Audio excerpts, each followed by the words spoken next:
Oh, I wouldn't miss this for the world. Deborah Winfrey should be on bed rest, recovering from surgery, but today she could not stay away from her former workplace, Renaissance Hospital in Groves. Actually, I think everybody at this point wants somebody else to come in and buy the hospital. That would be the best thing. The best case scenario is to have someone else come in and buy Renaissance. Winfrey was the hospital's human resources director until last month when she was fired by hospital owner Eileen Wynn. And she laid me off because I think she had a feeling that I had spoke to Channel 4. And then, so the next day I went to Channel 4 and gave them a full-blown interview. You know, what do you want to know? Ask me, I'll tell you anything. Winfrey is one of several employees who were fired for going public with allegations of wrongdoing by the Winns.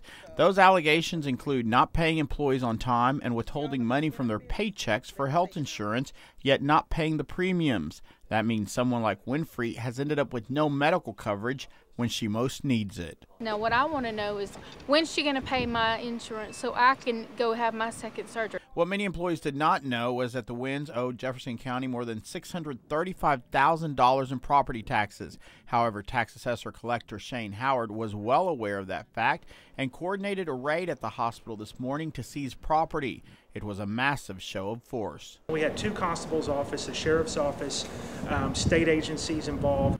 And seeing authorities there made Winfrey feel that justice had finally arrived. But others actually expressed anger at Fox 4, blaming us for the possibility the hospital would close and jobs would be lost. 200 people are out of work now because Channel 4.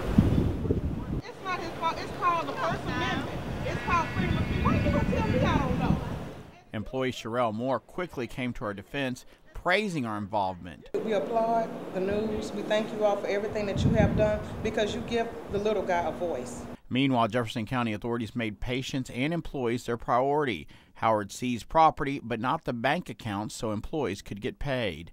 I did not seize payroll accounts and briefed the employees that if they had payroll checks, that as far as I knew, my office was not going to negatively affect their ability to cash those.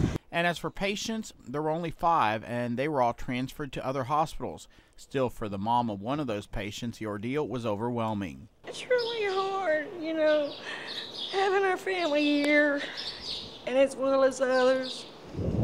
You know, this hospital is wonderful. Authorities blocked hospital doors to make sure nothing was removed, while the Winns were inside trying to get the money to pay their debt, a debt they had received several warnings about. Today, however, they managed to find the $635,000 in a matter of 4 hours and get it wired to the tax office.